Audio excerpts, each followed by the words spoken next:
namoonni minxaafiin afuriif lama saayiziin isaa hammam jettanii yoo viidiyoo irratti isinii galee kunoo ammana garaan isaa suni bal'inni isaa meetira 2 dheerinni isaa immoo maashaallah dheerinni isaa baay'ee tokko dheeraadha 3 fi 4 illee jira minxaafiin 2 fi 3 jira 4 fi 2 kana kan sanaa gadii bicuunis jira jechuudha akkasii amma afata wayii erguuf hin deemaa feetan isinitti agarsiisa kunoo as biratti kuni sufraa rakabootiti as biratti immoo sufraa nyaataa meetira 2 garaan isaa meetira 1 pilaastikii furdaa andeenyarra kan hojjetame as biratti sufraa rakabootii as biratti sufraa nyaataa.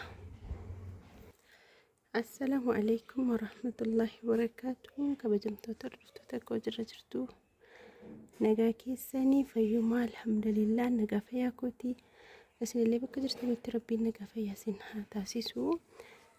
Video ko like godhaa namoonni like godhaa jirtanuu na jajjabeessaa jirtanuu baay'ee tokko galatoomaa jazakumullahu khairan. Egaa akka argasii firaashii 3-4 nafne firaashii tokko afeen isinitti agarsiisaara. Tajaajila buleettii keenyaa tokko karaa saqqaa kan deemu jechuudha. Buleessi amma fuuchuuf na eegaa jira. Kanaaf namoonni carqii kana ajajachuu barbaadan bifa kanaan jira ammatti carqiin kuni osoo inni dhumin ajajadhaa yoo diizaayiniin kun isinitti bareede jechuudha. Kunoo minxaafii kanaa waliin ajajattee minxaafiinis kan isiitii 2 fi 4 jechuudha. Akkasuma rakabootii siiniin kun rakabootiin jimmaa kunis kan isiitii sufraa siinii qircaatii wajjin. Namoonni firaashii 4 fi tiraasiin 12 meeqa jettan kun kan inni asabamu qircaatii tokko yookiin immoo sufraa nyaataa sufraa siinii yookiin sufraa nyaataa fi qircaatii wajjin yookiin immoo sufraa siiniif sufraa nyaataa waliin yoommoo sadansaa walitti naafa ta'u jettanii birrii dabalataa isin gaafata jechuudha. Akkasii kunoo maashaallah irsaas kalarii baay'ee tokko bareedaa minxaafiidhaan illee maachi kan ta'e jechuudha. Buleetii saqqarraa dhufee fuuchuuf eegaa jira. Namoonni akkasumatti ergattanii fudhachuu barbaadanis rakkoon qabu. Namoonni immoo biyyuma keessanitti akkasii ergamu barbaadanis isiniif ergama. Karaa kamiinuu waa tokko rakkoon qabu. Isin ajajadhaan isiniin jedhaa laayikii godhaa viidiyoo koo akkasuma namoonni tiraasii isaa firaashii isaatii wajjin barbaadanis ajajachuu dandeessu. Kunoo kana fakkaata. Yeroo baay'ee manni sardamatu keessan garagaliin deema jechuudha.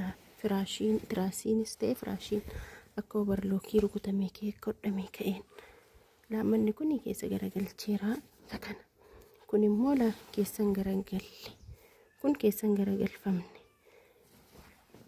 kun ammallee keessan garagalle kun daarii saala kanaan obarlookii rukutamee hodhamee bareedee jedhee jira. Yeroo baay'ee manni maatiin keessanii garii akkas garagalcheen erga garii moo sardameetu man garagalchiin erga jechuudha. Kun hojii miti እና maal godhu isa kanas akkuma kanatti itti galchu isa kanas akkuma kanatti itti galchu jechuudha. Achi kaatanii isin immoo tiraasiin bifa adda addaatii maaf bifa gargar ergiteen anjettu jechuudha. Kanallee itti maan isin jedha fakkeenyaaf yookaan ni jarree osoo akkas garangalchiin isinitti erganii mee suuraa isaa kaasaa ergaa hidhaati. Suuraa isaa ergisiisaati akkasii miti akkas garagalchaa hidhaatti maa jechuudha. Malee namni bifa adda addaa takka hojjedhe nama ergeen beeku yeroo tokko tokko akkasuma mudata jechuudha. Tuun garangalchiin fayi ergame akkasii amma firaashii 4 tiraasii 12 akkasuma yeroo garii qodaan darbaan dabarsa fayi mana namaa bulchitanii keessaa fayi irraanfatamaan yeroo kamiyyuu lakkaa'een ergaa tariitii dogoggoraanis na birattis yoo hafe immoo ani isiniin erga jechuudha. Amma firaashii tokko hafeen jira tiraasii 3 wajjin firaashii 2 3 4 firaashii 4 tiraasii 3 hafeen jira 4 5 6 7